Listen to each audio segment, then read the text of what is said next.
I'm going to share with you how to end this year right.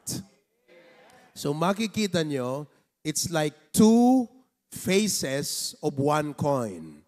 One is God's spiritual demand for 2025. Tapos ngayon, how to end this year right. So paano natin tapusin ang 2024 ng tama at paano natin pasukin ang 2025. Amen? Okay, let us pray. Our gracious God and Heavenly Father, we thank you for all that you have done this year, 2024, to us. Thank you, dear God, for all of your blessings. Now, what a blessing, dear God, that we can hear from your word, a message that will guide us on how to properly close the book, ending the year right. Because we know if we end it right, we can open the new year right.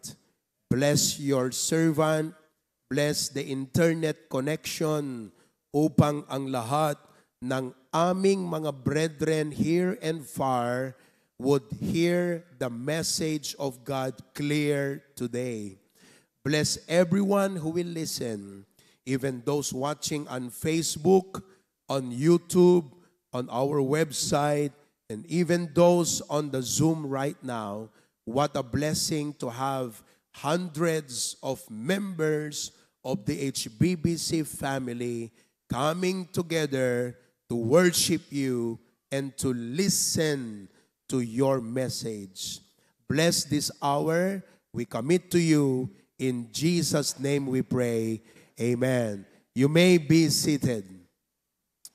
Church, I would like to express my heart that this year, it was a great joy and it was a great blessing working with you and serving God with you. Palakpakan natin ang ating mga sarili. Nagagalak po ako na napagaganda ang ating naging samahan sa ating paglilingkod sa Panginoon. Mula pa nung January, first quarter. Amen po ba? Oo.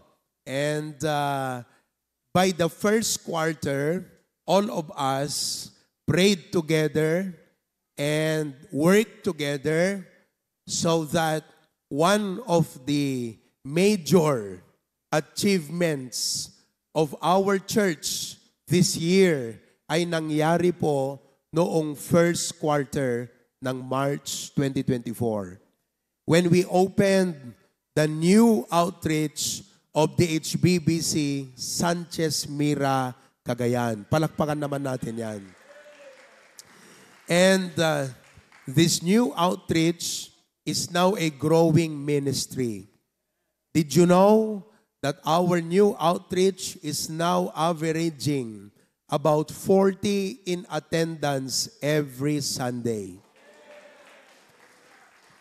Kung napansin nyo, during one of the morning sessions in the camp, before the main challenge, meron pong nagbigay ng special number. Hindi natin sila nakikita parati. But they rendered a wonderful special number. Actually, two of those who sang in that special number are public school teachers. Sila po ay nagtuturo sa elementary school. But even in spite of their very busy schedule in the school and in their family, they are also very active and aggressive in inviting their friends to come to the service in Sanchez Mira. Kaya yung pong special number na yan ay nanggaling sa ating bagong outreach. Nakakatuwa lang na isipin na wala pang isang taon ang outreach na ito ay kaya na nilang makapag-render ng kanilang sariling special number. Kaya kung naririnig nyo man ako, mga kapatid dyan sa Sanchez, gusto kong marinig nyo ang tuwa ng mga taga-main sanctuary. Palakpakan natin sila. So tayo pong lahat ay may bahagi sa gawaing ito na nasimulan. Now, another achievement na nakakatuwa sa ating pong ministry sa taon na ito, 2024, was for the very first time we were able to conduct and host our church strengthening conference. Parang nakakalulang isipin, mga kapatid, doon pa lang sa expenses at gastos na atin pong nagamit upang makapag-operate ang ating church strengthening conference. Pero ang napaka-significant at meaningful ay kung papaano na ang lahat po tayo ay gumawa at gumalaw. To think that many of you opened the doors of your houses to accommodate the pastors. Amen? Gagawin na naman natin yan ngayong June.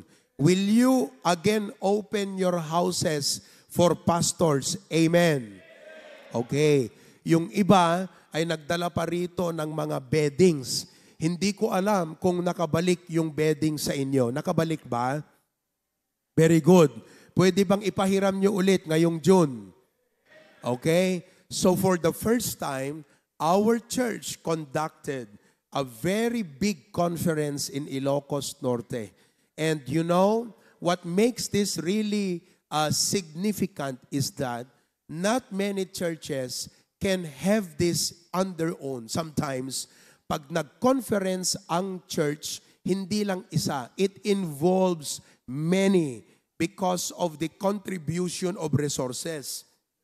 But to us, by God's grace, galing sa sariling atin, siyempre galing sa Panginoon, pero galing sa sariling atin po ang mga resources na ginamit, mga tao na nagsilbi, at mga resources na ginastos para sa conference na ito.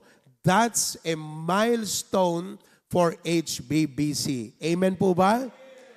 Okay. Another significant na kung saan tayo na naman ay nagsama-samang nanalangin at gumawa, mga kapatid, or tumulong, especially in prayer, is for your pastor and his family to be able to visit our brethren in Australia. Okay? Malaki po. Sa totoo lang, alam nyo ba kung magkano yung pamasahe ng isa sa amin noon? Kasi 3 kami. I think our airfare round trip, Brad Noel, I think nasa 50 or 60,000 pesos yata noon. Okay? Kasi nga, we had to wait for our visa to be approved. Sabi ko noon, mukhang hindi na naman yata tayo papayagan ng Diyos. Sabi ko, Brad Noel. Pero buti na lang, binigyan tayo ng Panginoon ng pagkakataon. So, we were able to visit our brethren. And because of that visit, we were able to baptize 9 new believers in Australia.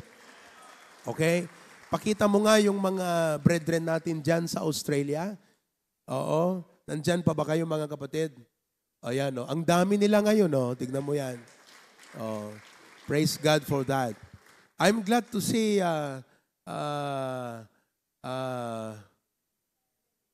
si brother, anong tawag dito? Itong utak ko hindi gumagana sa memorization ng pangalan ngayon. Adonis, ayan. Brad Adonis, kapatid, I'm so glad you're there, ha? Okay, last Sunday of the year. Ayan, si Brad Adonis, mga kapatid, ma-share ko lang sa inyo, binisita ko yan ng Lunes, kasama ko yung sila Aldrich, sila Nelson. Binisita namin ng Lunes, kasama nila ni Jonas. Brad, kinaumagahan, nagpabaptize ka agad. Ayan. Pakitas mo yung kamay mo, Brad Adonis. Ayan. Okay? Brother Adonis is from Pasukin, Ilocos Norte. Binisita namin yan. Kinonfirm namin ang salvation niya. At the following day, he was baptized. So, that's a very good achievement. Mukhang mainit nga, no? Mainit dyan, ano? Pakita, di pa nagpaypay ni Nelson, eh. Talagang Talagang mainit. Summer po ngayon sa Australia. So, we hope to be back in Australia by July for our church or outreach anniversary. Amen po? Okay? So, those are the major significant achievements the Lord had allowed us to become partners together for His glory and honor. Amen?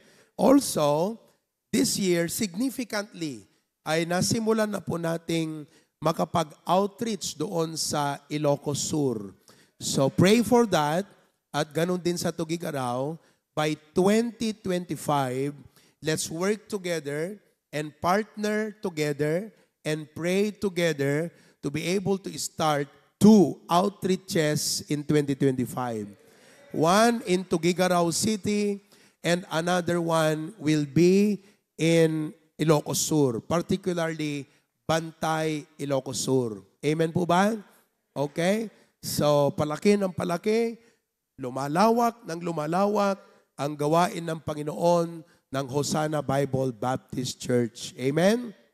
Okay. Lastly, another significant na binigay ng Panginoon sa atin that we had to pray and work together is for our patriarch and Mama and Preacher Glenn to be able to visit countries in Europe. And in that visit, it was a very expensive tour. Nobody goes to Europe cheap. When you go to Europe, it's always expensive. Diba? Oo. Pero praise God, dito sa kanilang pagbisita sa Europe, they were able to baptize. Ilan ang nabaptize nyo pa? 2? They were able to baptize 2. A couple. Actually, kapatid ni Tito Dave, si Tita Ditas and Tito Herminio Manzano. And they are now officially members of HBBC. Okay? Now, my brother, Preacher Glenn, was encouraging me recently. Sabi niya sa akin, Manong, you need to go and visit Europe.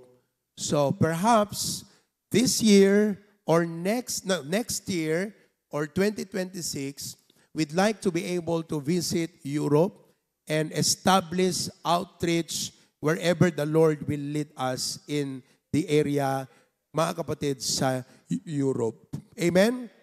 Sino ang gustong sumama sa amin? Taas ang kamay. Ayan. Oh. May passport na ba kayo? Ayan. O, kumuha tayo ng visa natin, ha? Mag-mission trip tayo. Alam nyo, palagay ko, sa tingin ko, dapat some of you members, yan ang isang pangarapin nyo, na makasama nyo si pastor sa mission trip abroad. How about that? O, yung mga nag-amen, pagpapalain. Ayan. Yung mga ka-amen lang, expired na po, sorry. Okay?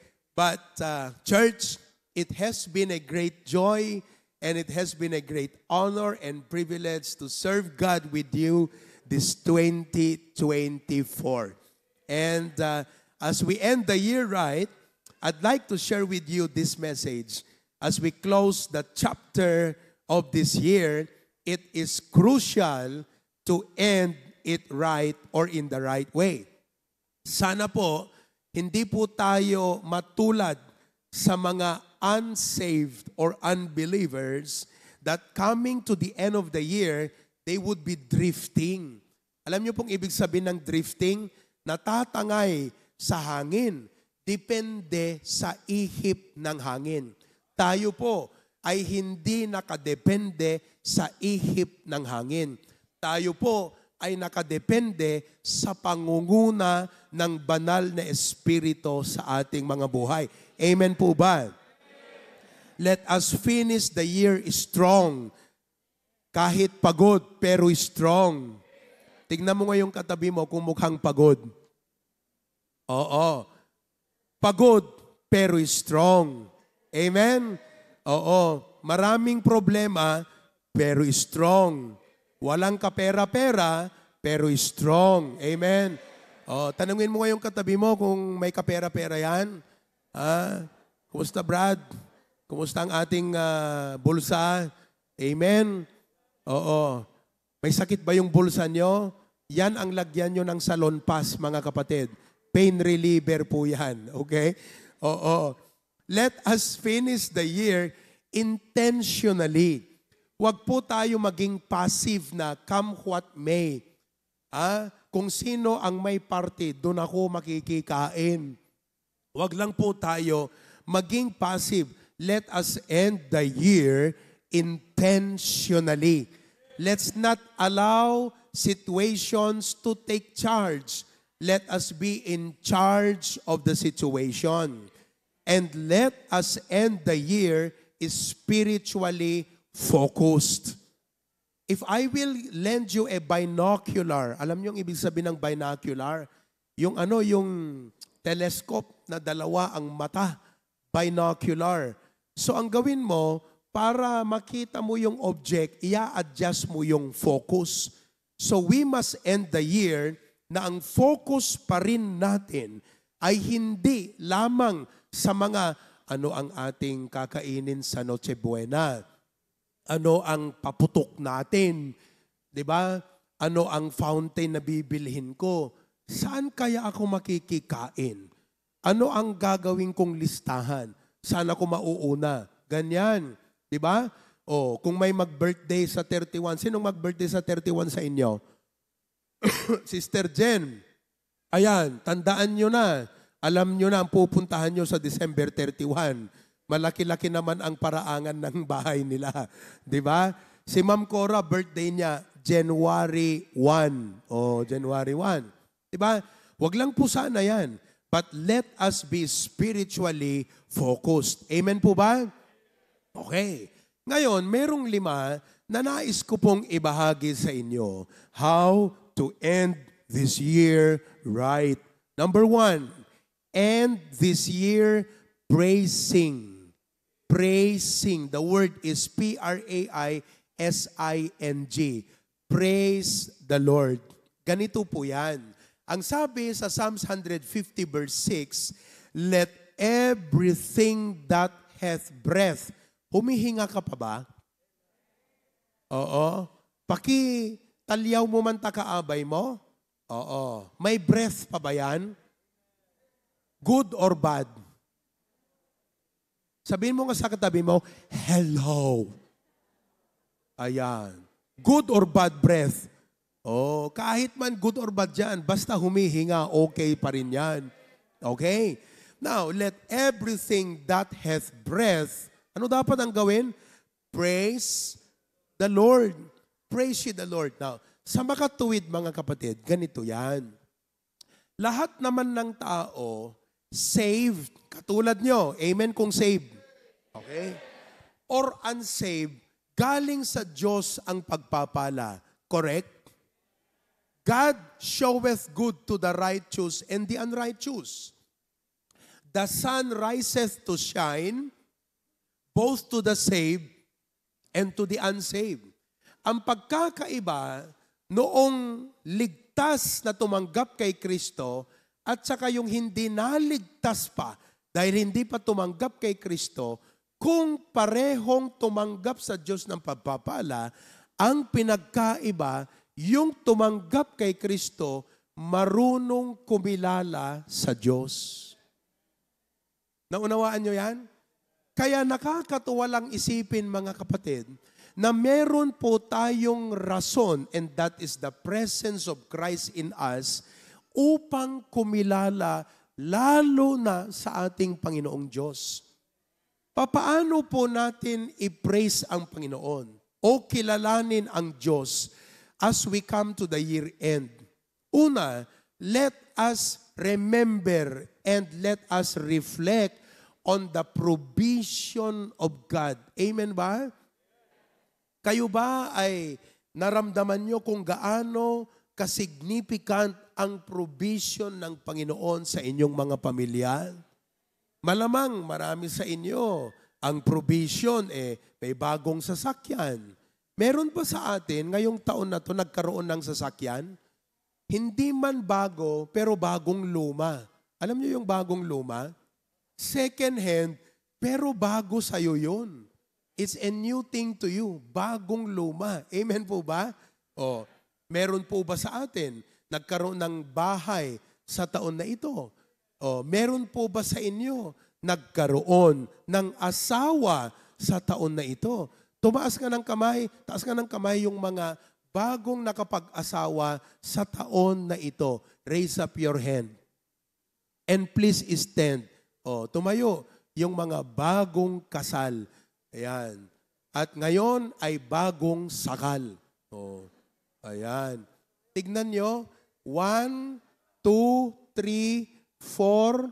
4 couples dito sa main. 5, 5. Isa sa Claveria.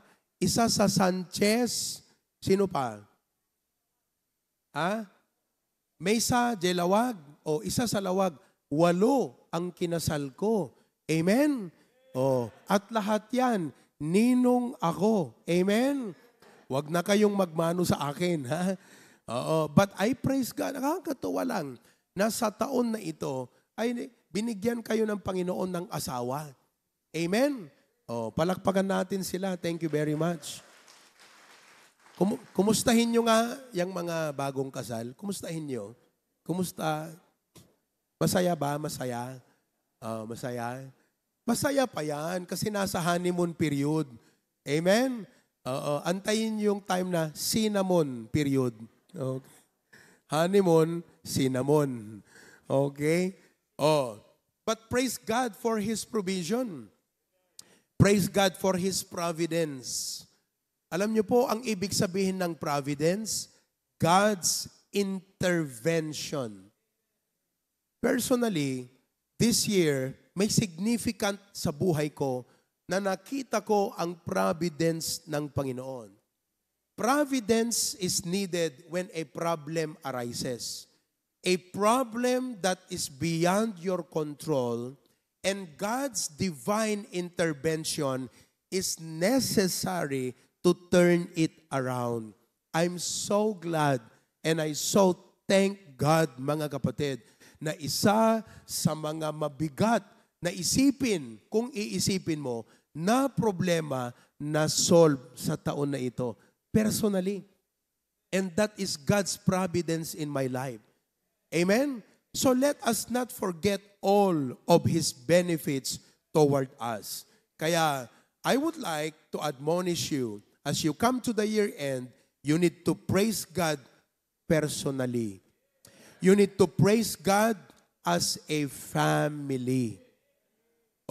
Sabi ko kanina sa Australia, siguro sa 31, pwede kayong magtipon, magplano kayo ng barbecue fellowship, di ba? Magplano kayo ng kape, ganyan, tapos mag-spaghetti kayo, you come together. But you don't forget to praise God. As a family, gawin nyo to. At the year end, 31, mga kapatid, gawin natin lahat to. Sit with your family, isa-isa. Ano ang may pagpapasalamat mo sa Diyos? Mula sa tatay, nanay, hanggang sa mga anak. Mga tatay, kaya nyo bang gawin yan? Nakakatuwa lang na may mga tatay talagang gagawin yan.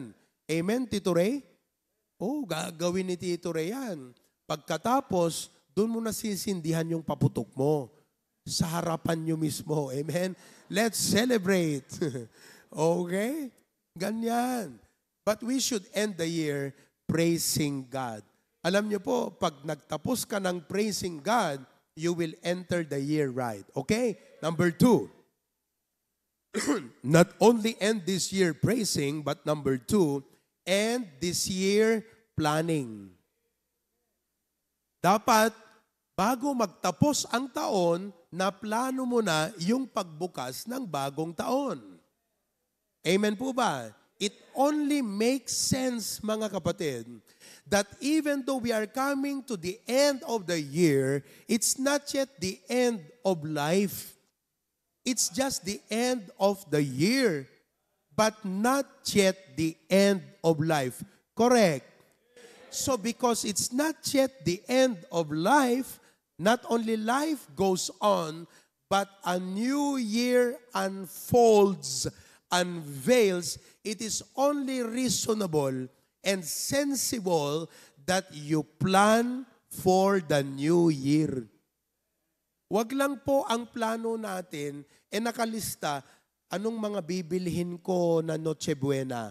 spaghetti, ham, ano yun? Yung round na ham? Queso de bola? Oh, queso de bola. Ayan, macaroni, barbecue, hotdog, peltat, tilapia, bangus, pinakbet, sweet meat, lechon. Ilang kayong kakain? 4 lang po. Tintindi nun. Di ba? Oo. I mean, wala namang masama kung afford mo. Bakit hindi? God gave you the opportunity to enjoy it.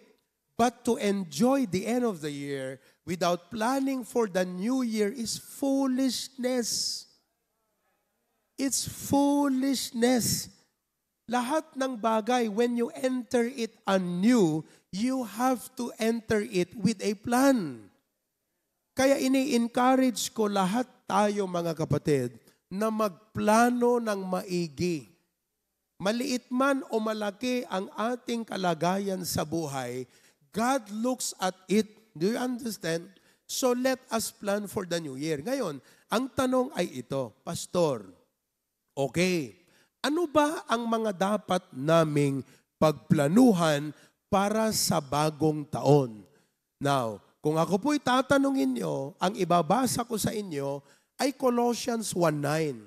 Dito nakapaloob, for this cause we also, since the day we heard it, do not cease to pray for you and to desire that she might be filled with the knowledge of His will in all wisdom and spiritual understanding.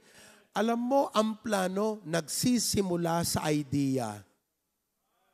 Lahat ng may mga achievements at accomplishments at contribution at magaling ang impact, nagsimula sa idea. I am here to tell you, if you invest in idea, you reap more blessings. Apple was not about making money. It was just an idea.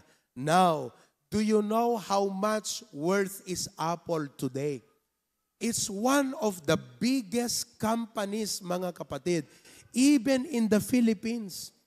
Ang isa sa mga pinakamalaking companies ngayon worldwide and even in the Philippines is Apple Company.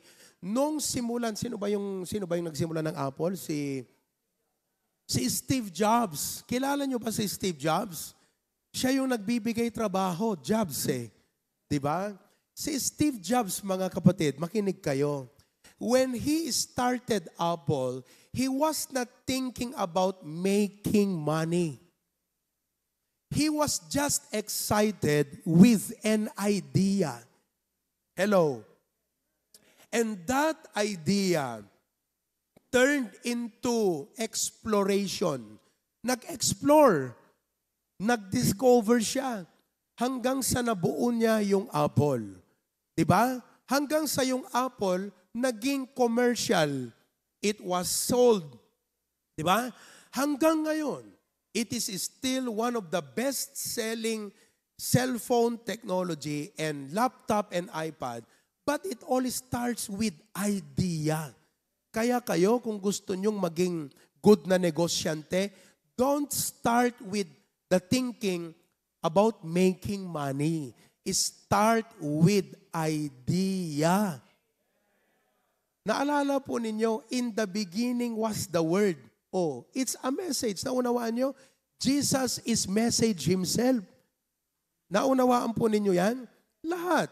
Oh, it all starts with idea. Ngayon, kung gusto nating magsimula ng maayos sa 2025, dapat ang utak natin puno ng idea.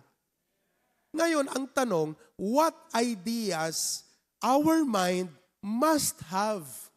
Of course, basahin natin mulit yung binasa kong verse. Sabi dun sa last part, to desire that she might be filled with the knowledge. Knowledge is idea. Information. What idea? Of His will. Dapat po, ngayon, nag-iisip kayo ng idea related sa kalooban ng Diyos. If ever you are going to make plans about 2025, you center your plans on the will of God. Naunawaan po ninyo? Okay. Para mas maging practical. Gawin nating mas practical. Ano ba yung mga kalooban ng Diyos? O di, gumawa tayo mga kapatid ng category. Una, mag-set tayo ng godly goal doon sa number 1, personal. Isulat nyo po, letter A, personal. Oo. Sa personal mga kapatid, kalooban ng Diyos tanong, if I will ask you today, anang atati kayat ti apo nga aramidem itabiyag mo iti 2025? Damagaman ta kaabay mo, ano kaya ang gusto ng Diyos na gawin sa buhay mo ngayong 2025? Diba? Okay. So personal, number 1 mga kapatid, Bible reading. Make plans about your Bible reading. Meron na ba kayong daily bread?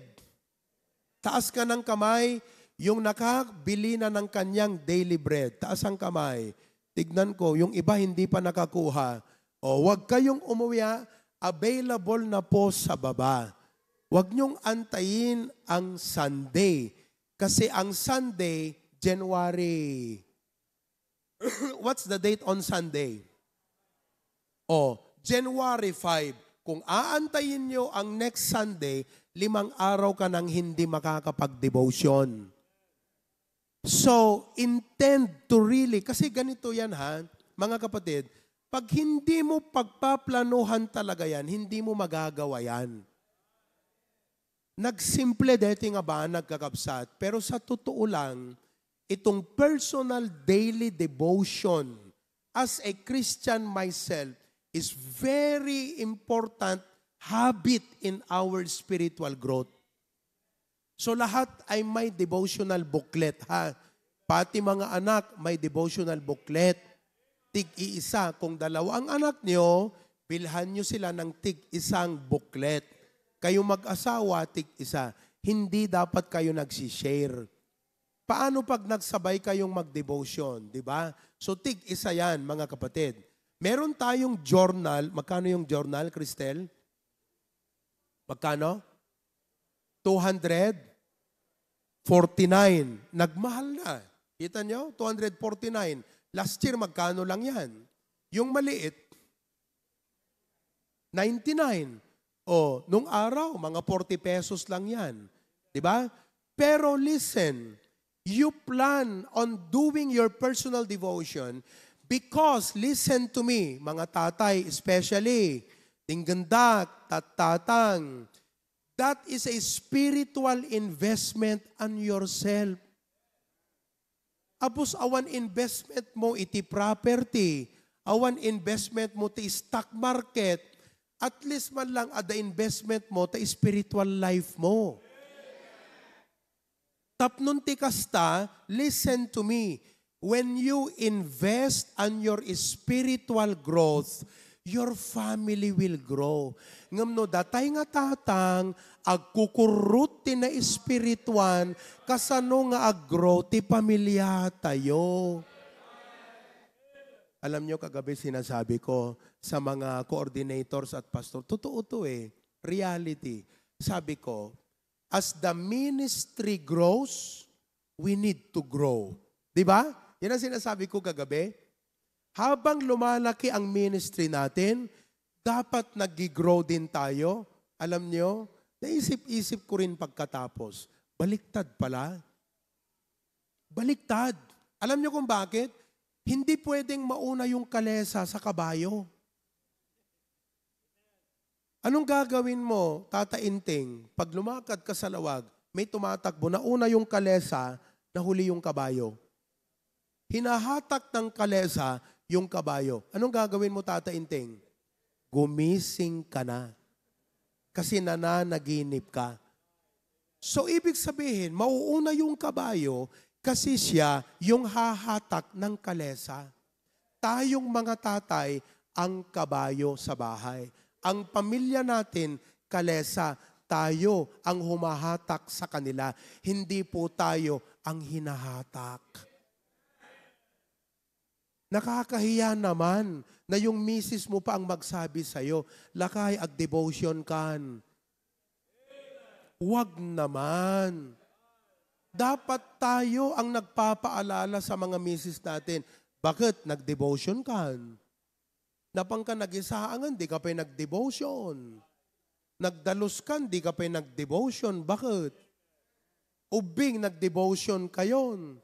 So ang punto ko rito mga kapatid, it is a reality and it is sensible and it is also biblical that if we are the leaders of our family, God expects us to grow.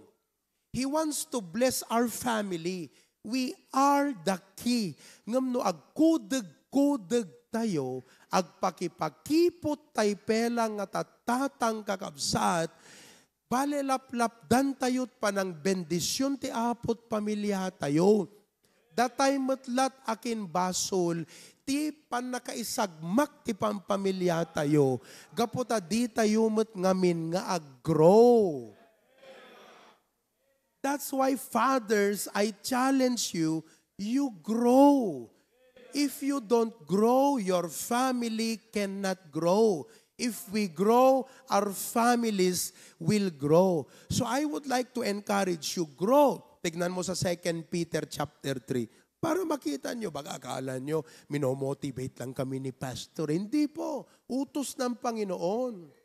Kung utos, sundin mo. Pag hindi ka sumusunod, kasalanan yan. And you need to say sorry to God. Baka akala mo, wala naman kaming pagkukulang. Alam mo pagkukulang mo, hindi ka lumalago.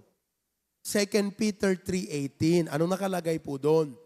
But grow. Basahin nyo nga. Ready, go. And of our Lord, to Him be glory, both now and forever. Oh, mag-grow ka. Ito pa, tignan nyo. Do you have no idea what God has in store for your family that can only happen, listen mangyayari lamang na ang prerequisite, your growth. If you don't grow, your family misses that blessing. Matanong kita, hindi kaya na maraming blessings ang na-miss ng pamilya mo kasi hindi ka lumalago? Think about that. It's accountability, folks. It's responsibility. Sa tingin mo, hindi kaya na may mga nakaabang dapat na spiritual blessings ng Panginoon para sa pamilya natin sa taon na ito, pero hindi nila naranasan, hindi nila natatanggap. Bakit? Hindi ka naging committed sa spiritual growth mo. Katulad yan, hindi mo dinadala ang pamilya mo sa prayer meeting. Hindi ba may na-miss sila?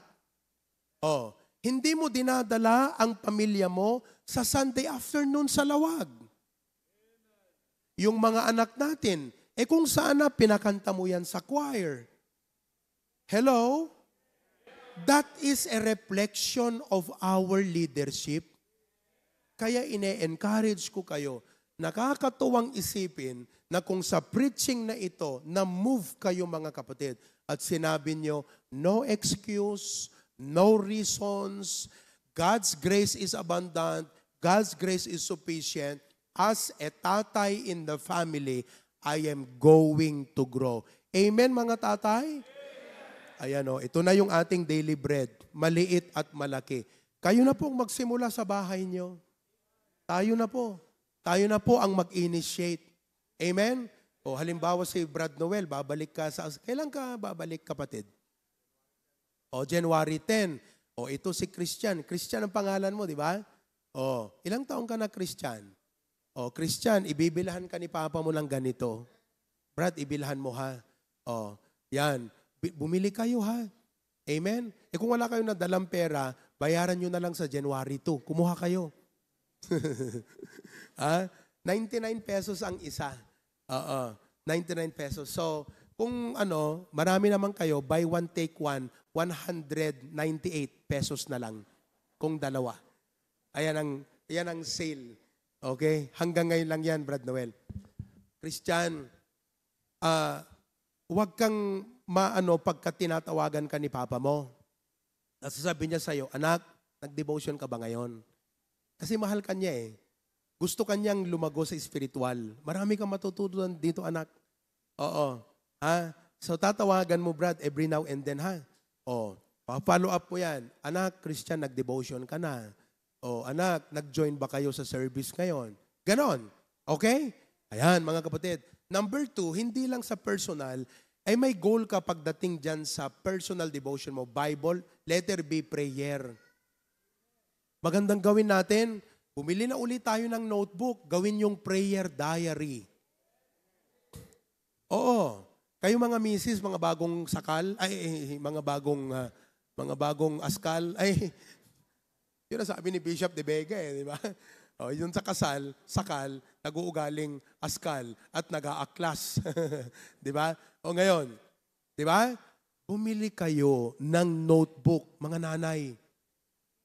Tapos i-categorize nyo yan. Dito sa first category, family. So ikaw, pamilya mo, mga prayer requests. Tapos dun sa next category, si pastor naman. Tapos sa next category, mga kapatid, mga members. So ilagay mo lang doon, date requested. Kailan mo sinimulang ipag-pray. Tapos yung prayer request. Tapos dito sa last, date answered. Makita mo, by the end of the year, you have a journal of answered prayer. Naniniwala ako, hindi lang utang ang dapat nililista. Amen? Tataka ako sa Facebook, lahat puro utang ang pinag-usapan. Bakit ganun?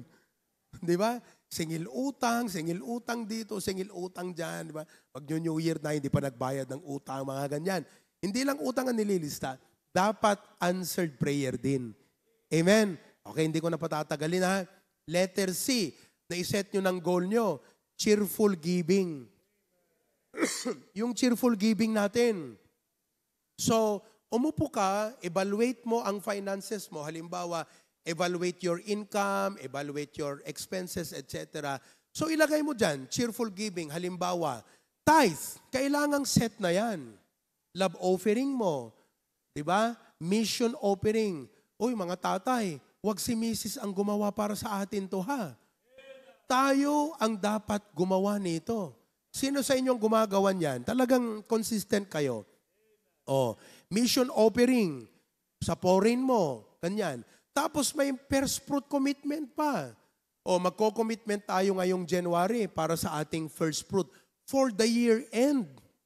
So hindi yung pambira, magpe-first fruit na tayo, wala pa akong naipon na Thanksgiving ko sa Panginoon. Hindi po. Naniniwala ako mga kapatid, ganito yan ha. Kasi ito, isahin ko, una, meron pa tayong church strengthening conference.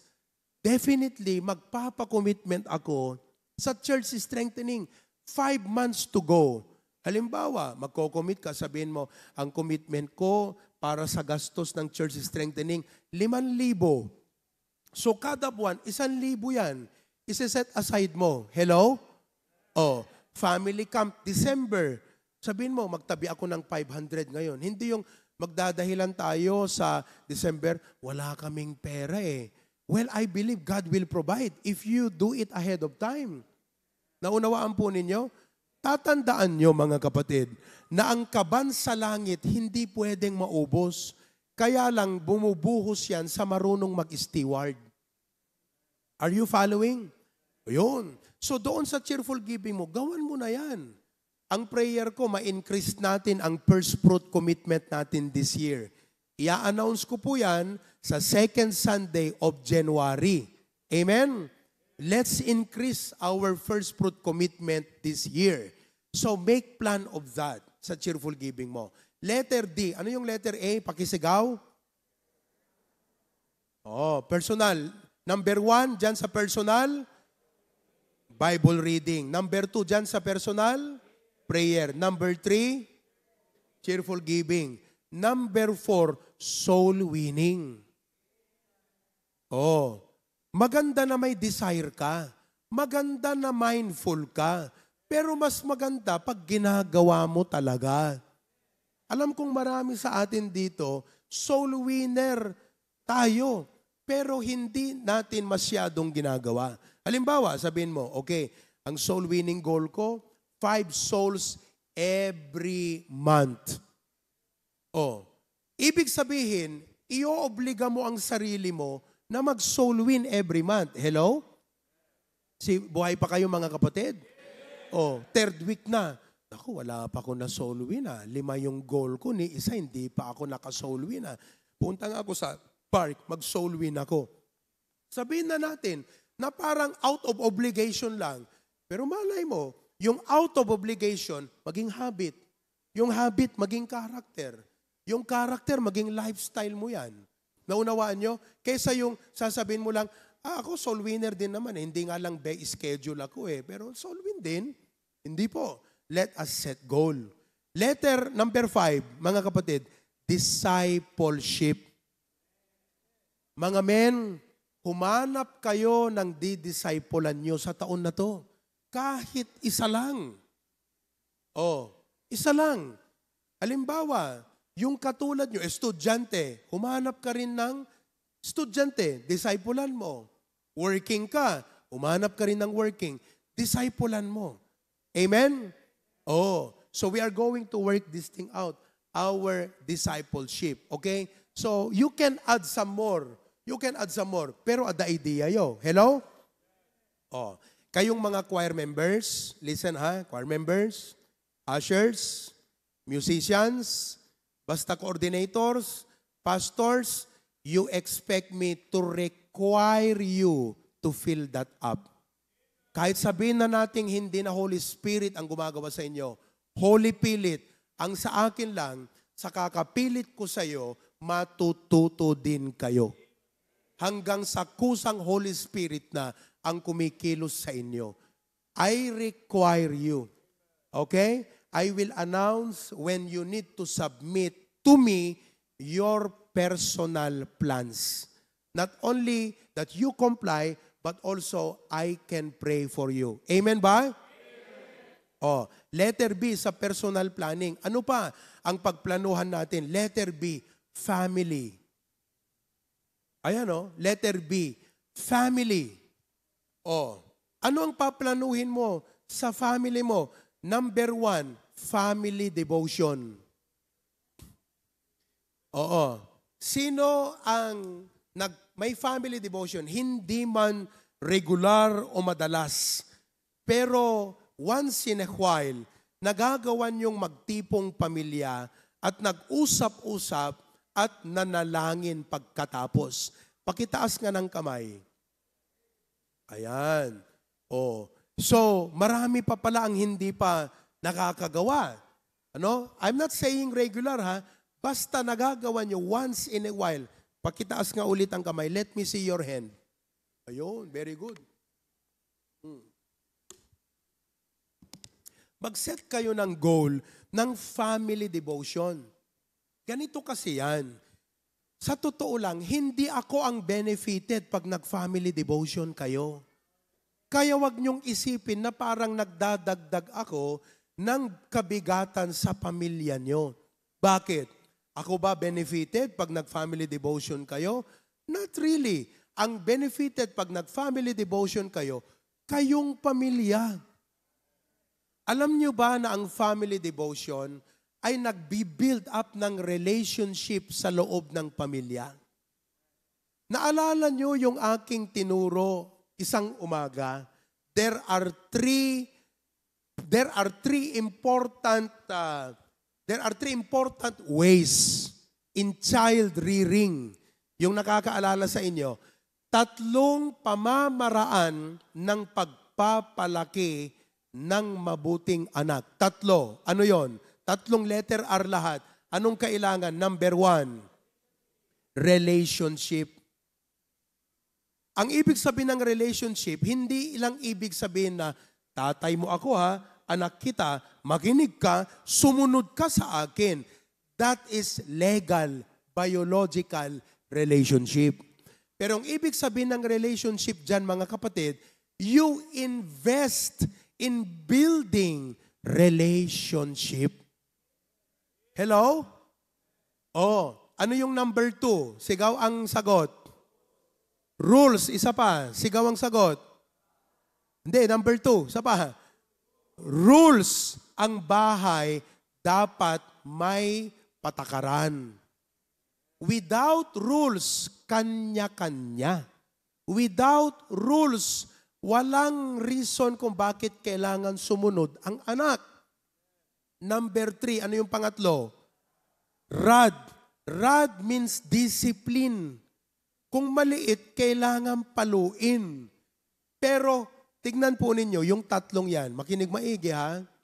One cannot stand without the other. There could be no rules and rod without relationship. Because rules and rod without relationship will lead to rebellion. Pag may strict na patakaran sa bahay at may palo pag nag-violate ng rule na walang na-establish na magandang relasyon sa anak, doon nagiging rebelde ang mga anak.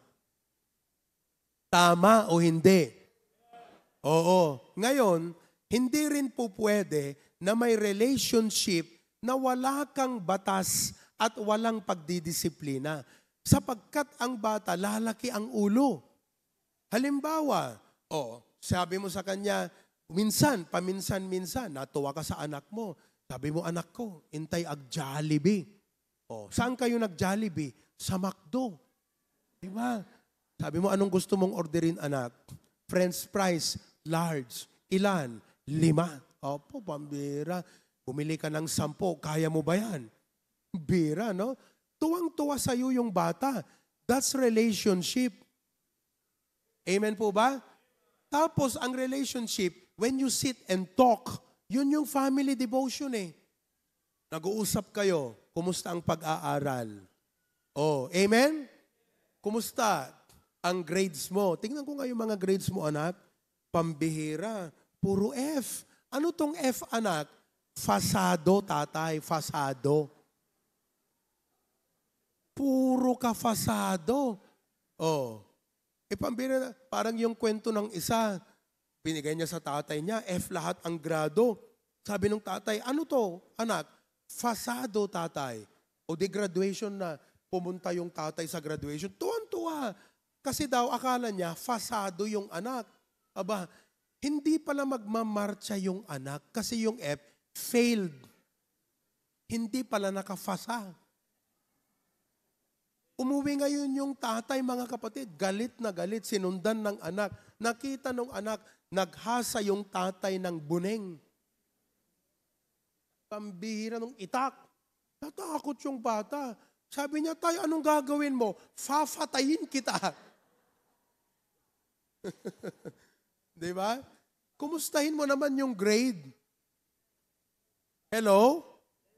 Parents, kaya nga yung school, kayo na daw ang nagsusundo ng grade ng anak nyo eh. Kinukumusta mo ba? Tapos ito, halimbawa, palpak siya. Diba? Kung ang reason tamad, mag-isip ka. Paano ko kaya ma-motivate itong anak kong masipag mag-aral para maging masipag mag-aral? Kung halimbawa, masipag din siya mag-aral, kaya lang talagang mahirap siguro yung subject o talagang terror ang teacher niya, mga kapatid. Wala bang ganyan dito? Wala naman. Terror yung teacher. Kaya hindi nakafasa. O umuwi. Diba? Hindi yung, grabe ka naman, hindi ka man lang nakapasa.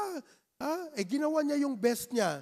Hindi. Dapat ang gawin mo sa kanya, anak, whether you pass or you fail, my love for you will never change. Hayaan mo, bawi ka sa sunod, anak. Ganyan lang yan.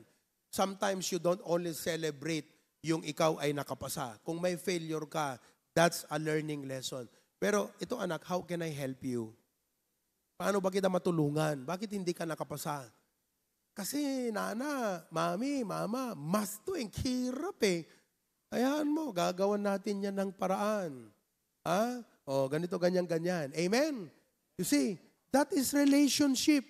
Kaya mga kapatid, yung family devotion na yan, malaking bagay sa pamilya yan. Kaya mga tatay, gawin nyo yan.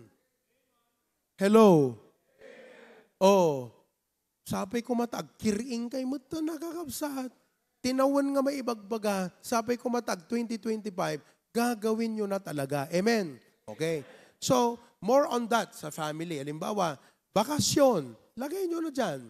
Bakasyon kayong pamilya. Saan kayo magbabakasyon? Ako, kami. Magbabakasyon kami. O talaga? Yan na. Not ba beach. Di ba? Set mo na yung schedule. Let's go to letter C. Church. Mag-set kayo ng goal para sa church. Letter A, mga kapatid. Mag-set ka ng goal sa mga church services. Mga kapatid naman, kung Sunday morning lang kayo, ngayong 2024, i-improve nyo naman. Sa 2025, isama nyo na ang prayer meeting. Kahit sabihin ko to, pag ikaw tatay, hindi ka kumbinsido na nire-require ka ng Diyos, you will not plan to do it. You will always come up with reasons called excuses. Pagod kasi ako eh. Hello? Pag nasa bahay ka ng Miyerkules ng gabi, pagod ka, correct? Pag nasa church ka ng Miyerkules ng gabi, pagod ka rin. Saan ang mas magandang lugar mo pag Miyerkules ng gabi? Parehas kang pagod.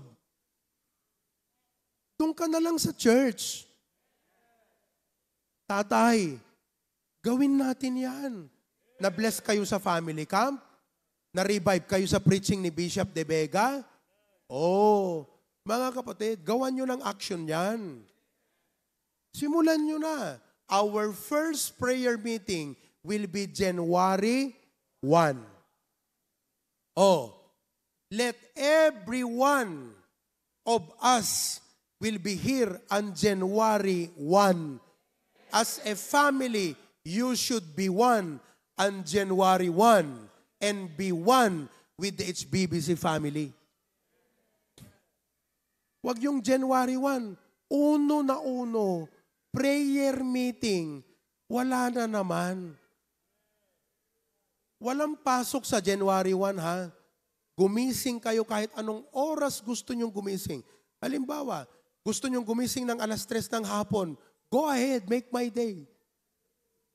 Tulog ka mula 1:00 ng madaling araw ng disperas hanggang 3:00, sige, itulog lang. Pero dapat, kung gaano karami ang attendance natin ngayon sa mga churches natin, ganyan din dapat karami sa January 1. Para sa Panginoon, gawin mo para sa Panginoon. Bakit? Mahirap ba yan para sa Panginoon? Mga kapatid, January 1, ilagay nyo na yan. Prayer meeting. O, tapos especially sa inyong may mga ministries sa church, hindi optional ang pag-attend nyo sa batak.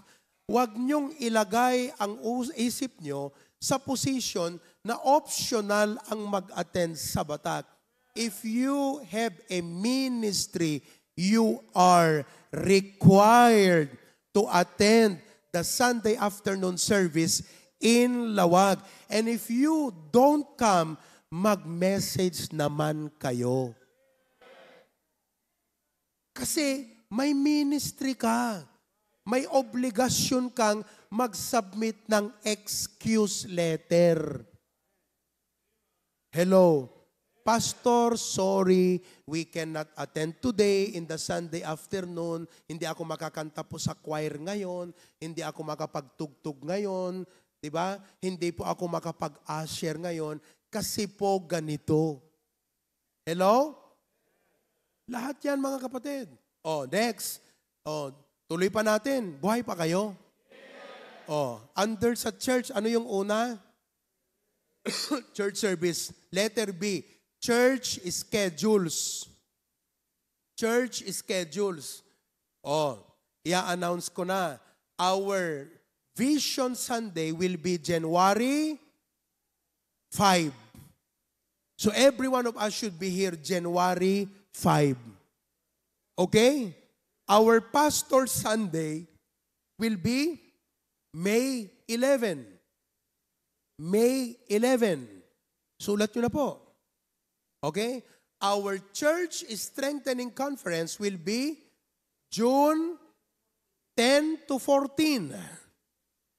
10 to 14. Kaya, kung kayo man ay magli-live sa taon na ito po sana ang ilaanan nyo ng leave. Kayong mga working, ito po ang ilaanan ninyo ng leave. Huwag nyo pong ubusin yung leave ninyo. Ilaanan nyo po ito. Church Strengthening Conference is June 11 to 13. Ang 11, mga kapatid, ay Miyerkules. Miyerkules yan, ng gabi. So magli-live lang kayo, Huwebes at Biyernes. Total yung 12, mga kapatid, holiday naman yata yan. Ang 12 is non-working, correct? So yung Huwebes, buong araw, non-working holiday. Ang ating guest speaker ay muli, the one and only Bishop Freddy De Vega. Umuo na siya sa atin. Kaya mga kapatid, wag nating i-miss ito. Yung 13 na lang ang i-live nyo, isang araw lang. Isang araw lang. Ahead of time. Yan ang nagagawa ng planning, mga kapatid. Tapos ang church anniversary natin, June 15. Amen ba? June 15. Hindi nyo na po kailangang mag-live dyan. Kasi linggo yan. Sunday. Next, our Patriarch Sunday will be September 21. Linggo naman yan. Tapos, ang ating family camp ay meron na December 22 to 25. Amen? Holiday naman yung 25. Yung 24, let me know, may pasok pa ba ang 24? Sino sa inyo may pasok pa pag 24? Wala na. So yung 24 and 25, hindi nyo kailangang mag-live. Mag-live lang kayo sa 23. Isa lang. Kasi yung 22, gabi naman tayo magsisimula. Ang speaker uli natin, Bishop Freddy De Vega. Na-bless ba kayo? Isang araw lang. Tignan nyo na kasi sa kalendaryo, mga kapatid. Amen?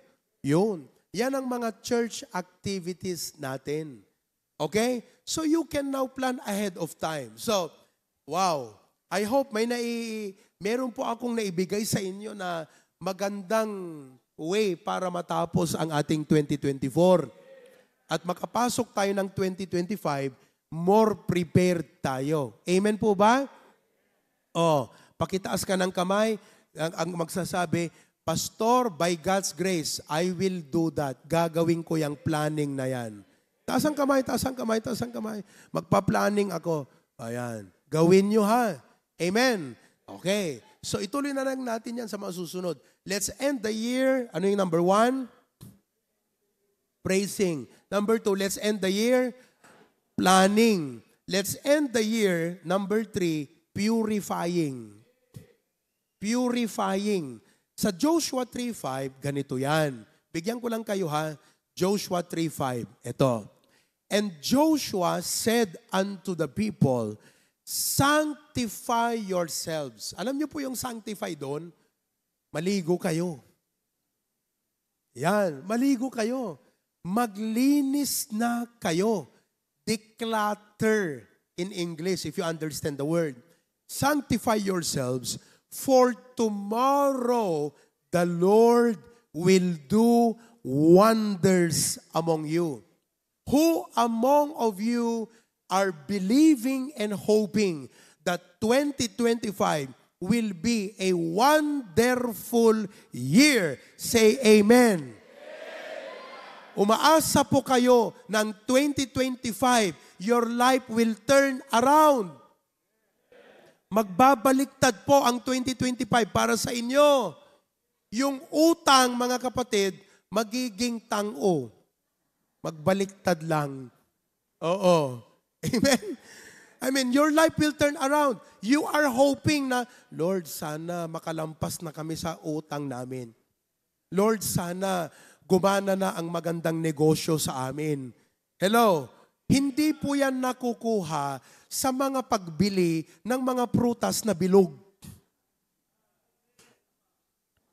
Kasi yung iba ang tradisyon, para daw maging lucky ang taon, para magkaroon ng fortune ang taon, bumili ng mga prutas na hugis bilog. Wag kayong bibili daw ng mga prutas na hindi hugis bilog. Ano ba yung mga prutas na hindi hugis bilog? Saging. Wag kayong kakain ng saging sa 31. Ano pa? Pinya. Wag kayong bibili ng pinya. Ano pa? Ha? Papaya, wag kayong kakain. Pag mag-fruit salad kayo, walang pinya, walang papaya, walang saging. Dapat ang fruit salad nyo, puro orange ang laman. Ano pa? Puro melon, puro apple, puro sanja, yun, grapes. Yan ang fruit salad nyo para maging lucky ang 2025 nyo. Amen! Pira. Hindi po nakukuha sa hugis bilog. Alam nyo, kung gusto nyong i-bless tayo ng Panginoon sa 2024, alisin natin ang karumihan sa buhay natin. Sapagkat hindi ka i-bless ng Panginoon pag nakita niya na may karumihan ang mga buhay natin. Let's lay aside the weight. When you have a luggage, yung mga laman, some are useful, some are only weight. Pangdagdag lang sa bigat. Kaya kung bibiyahe ka, 20 kilos lang, tanggalin mo yung mga bagay na bigat lang ang naidagdag at hindi gamit. Ganon din sa Christian life. Kung meron po kayong mga galit pa dyan, alisin nyo na. Pumasok kayo ng bagong taon na nakangiti sa Panginoon at sa lahat ng tao. Pagpasok ng uno, gumising ka, yung kapitbahay mong mabait, ngitian mo na yan. Hello?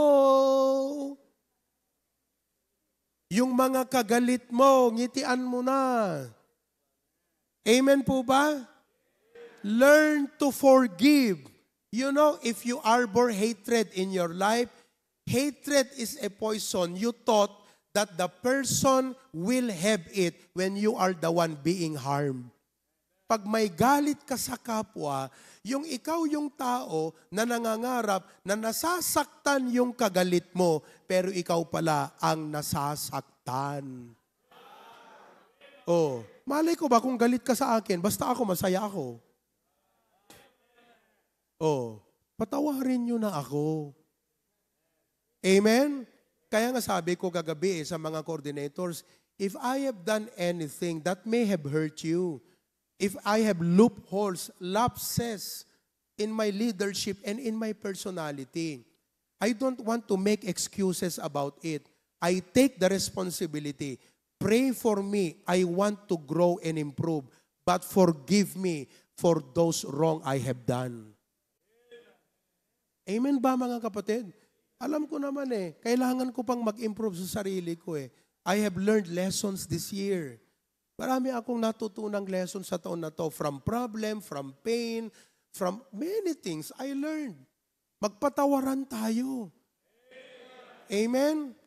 Oo, sabi mo sa katabi mo, patawarin mo na ako. Ang mahal mo namang magbenta, patawarin mo na ako. Amen? Bawal magmahalan, dapat magpatawaran. Nagets nyo ba yon? Amen? Sabi mo, forgive me. Can we say that today? I'm sorry, Brad, kung na-offend ka sa akin. Lalo yung mga palagi magkatabi dyan. Amen po ba? Ako na mismo ang nagli-lead sa inyo dyan. Hindi ako mag-e-excuse kung may mali ako nagawa. It's to me a point of development and point of improvement. Amen po ba? Lay aside that weight. Meron bang mga mag-asawa magkagalit? Kita nyo man, di kita asawa yung kakabsat, no okay kayo mo lang, no okay-okayhan na lang. Meron bang mga magkakapatid na magkagalit? Meron ba? Meron bang mga anak, galit pa rin sa magulang? Wag na, alisin mo na yung puot ng puso mo. Alisin mo na yung galit sa loob mo. Kung katabi nyo magulang nyo, tatay nyo, nanay nyo, pakisabi mo nga, thank you pa ha, I love you. Thank you ma ha, I love you. Sabihin nyo nga ha. Nahiya pa kayo eh. Mamaya na lang, pag alis natin, sabihin nyo na yan. Linisin na natin yan. Bitterness, tanggalin natin. Yung mga kasalanan, may mga bad habit. Kung may mga nagbe-vape pa sa inyo, tigilan nyo na yan. Narinig nyo yung sabi ng doktor, yung neurologist. Akala ng iba, pag nag-vape sila, nakaligtas sila sa paninigarilyo. Hindi, kasi sabi niya, yung nicotine at yung deadly effect ng sigarilyo, katulad din yan sa vape. Pareho lang. Ang pinagkaiba, yung amoy. Amen po ba? Alisin nyo na yan. Bisyo, i-work out nyo yan. Panginoon, gusto ko nang maalis tong pag-iinom ko ng alak. Gusto ko nang maalis tong paninigarilyo ko. May nagsasyabu pa ba sa inyo? Namagaman takaabay mo, mukha ba akong addict, Brad? Let's purify. Inuulit ko po ha, you want a wonderful year? God only blesses a clean life. If any man will purge himself from this, he shall be a vessel unto honor, sanctified and meet for the master's use and prepared unto every good work. Amen po ba? Pastor, ang hirap kong ma-let go eh. Bakit kaya? Alam mo kapatid, isa lang ang masabi ko sa iyo, alipin ka. You're a servant of God. Be free. Ayaw mo ba na you are set free? Only the truth will set you free. Amen po ba? Yung mga anak na galit sa magulang, set your heart free. Fly like a free eagle. Amen? Hindi gold eagle ha. Free eagle na lumilipad. Amen? And this year, purifying. Tapusin ko na. And this year, praying. And this year, persevering pala. Marami kang problema. Hope, pintaste kantate choir. Choral ba yun yung kumanta? My hope is in the Lord. Ang ganda nun. Diba? Yung trio.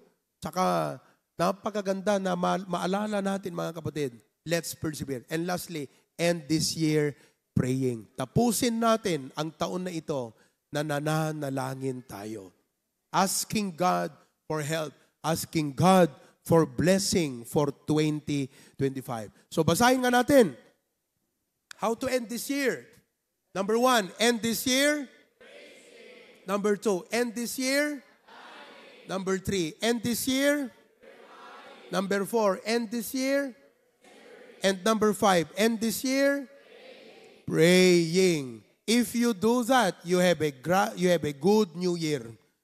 Kaya mga kapatid, Happy New Year! Pakisabi mo nga sa katabi mo, Happy New Year!